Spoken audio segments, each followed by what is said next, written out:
Iran imeonya jana kuwa itajibu kwa mashambulizi makali na ya muda mrefu dhidi ya majeshi ya Marekani iwapo Washington itaanzisha tena mashambulizi. Teherani pia imesisitiza kuwa inaendelea kudhibiti mlango bahari wa Hormuz, hali inayotia doa mipango ya Marekani ya kuunda muungano wa kimataifa wa kufungua tena njia hiyo muhimu ya usafirishaji wa mafuta.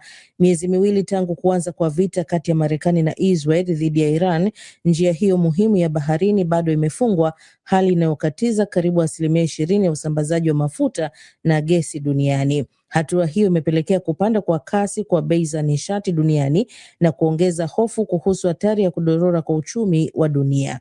Na huko mjini Teherani, mifumo ya ulinzi wa angani imesikika usiku wa kuamkia leo, huku mashirika ya habari ya nchi hiyo ya Tasnim na Fars yakiripoti kuwa mifumo hiyo ilianzishwa ili kukabiliana na ndege ndogo na droni za kijasusi bila kutoa maelezo zaidi. Nao ubalozi wa Marekani nchini Lebanoni umetaka kufanyika mkutano kati ya viongozi wa Lebanoni na Israel, huku wizara ya afya ya Lebanoni ikisema mashambulizi ya Israel kusini mwa nchi hiyo yamewaua watu 15 licha ya kuwepo kwa makubaliano ya kusitisha mapigano. Wawakilishi wa Israel na Lebanoni mwezi uliopita wamekutana mara 2 mjini Washington, ikiwa ni mikutano ya kwanza ya aina hiyo kufanyika kwa miongo kadhaa baada ya kundi la Hezbollah linaloungwa mkono na Iran kuitumbukiza Lebanoni katika vita vya Mashariki ya Kati mnamo Machi 2, hali iliyoanzisha mashambulizi makubwa ya Israel na uvamizi wa ardhini.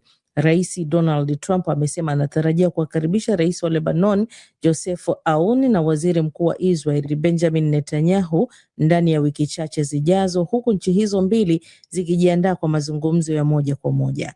Kwingineko, Rais Trump anakabiliwa na muda wa mwisho wa kisheria leo Ijumaa ili kupata idhini ya bunge kuhusu vita dhidi ya Iran. Sheria inamtaka kusitisha mashambulizi baada ya siku 60 kama hatopata idhini ya bunge. Wabunge kutoka chama cha Democratic wanasema rais tayari yuko kwenye mkwamo wa kikatiba na anaweza kuvunja sheria endapo ataendelea bila idhini. Hata hivyo, utawala wa Trump unapinga tafsiri hiyo, ukisema kwamba muda huo wa kisheria ulisimama kwa vitendo kufuatia tangazo la usitishaji mapigano lililotolewa mwezi uliopita. Aidha, pia Rais Trump ameendelea kuyatishia mataifa ya Ulaya, ambapo safari hii amesema huenda akawaondoa wanajeshi wa Kimarekani kutoka Italia na Uhispania kutokana na misimamo yao kuhusu vita vya Iran. Hapo jana Trump alitoa kitisho kama hicho cha kutaka kupunguza idadi ya wanajeshi wake nchini Ujerumani baada ya kansela wa Ujerumani Friedrich Merz kumkosoa Trump kuhusu mkakati wake katika vita na Iran.